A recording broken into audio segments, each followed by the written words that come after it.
અમારે દાદાઓનું કામ કરવું હતું. દાદાઓનું કામ કરવું એટલે તમને ખબર છે 60 વર્ષ બાદ તો અમે 4 હવા ખાય ઓલા ખોઈ હતા મારા બાપાએ, સમજ્યા ને. પણ રહ્યા ને મારા બાપાએ સલાહ ગણેશ આ કામ કરવું છે તું આ તો કરતા હતા કે મામા એક વાત તમને કહું, જો તમારા કામ કરવું હોય ને તો 4 હવા જઈને તમે દિલ્હીમાં કરો અને જેની જવા નથી તો દિલ્હીમાં કરો, બહાર લઈને જતા નહીં. એ કામ જો આમ આપણો રસ્તો ઉઠશે નહીં આવે. અને મારો બાપુ એટલો ટ્રસ્ટ કરતા હતા કે ગણેશ તમે જે કીધી એ થશે, આપણી આયાત કરશે.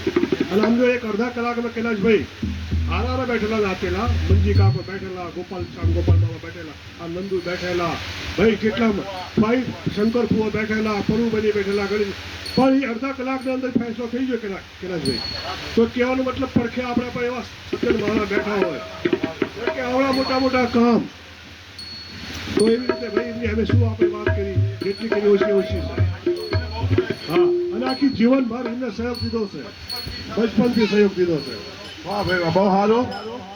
અને ઓલા કેસરીના ઘોડે સહયોગી છે આપણા ગણેશભાઈ, અને આપણે બધા દુઆ કરીશું 100 વર્ષના થાય અમારા ગણેશભાઈ. અને એમના હારે હારે ઇન્દ્રા ભાભી રોટલા બનાવે 100 વર્ષ સુધી એમના ઘરે.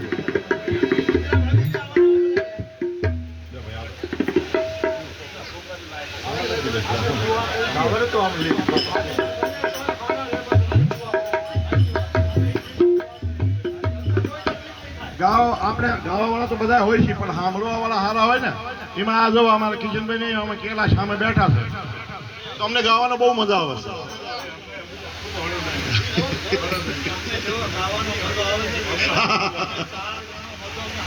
ભાઈ ભાઈ સારો ઓલા ઓલી એક કહાની અમારા નતા સંભળાવતા શ્યામ કાકા, એક કહેનતા ને એક સુનતા.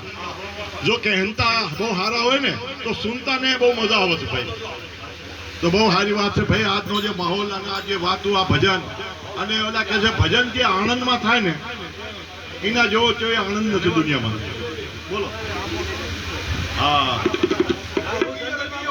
ભાઈ, ધર્મ તો ઉગે જ તે ભાઈ. આપણે આ બધા બેઠા છે સત્યના બધા, અને આંબો ઉગે અને વરસાદ તમે જુઓ બોલા આપણે સુધી રહે છે હેઠે નથી આવતું. તમારા બધાની ભાવના સાચી હતી કે આ ગમે એવું થાય, આંધી આવે કે તુફાન આવે, આજ આપણે ભજન કરવા છે તો કરવા છે. અને ભગવાનને બી બસ આપણે સાથ દેવો પડે. બોલ સત્ય દરબાર કી નહીં માને કે કરવા જોઈએ.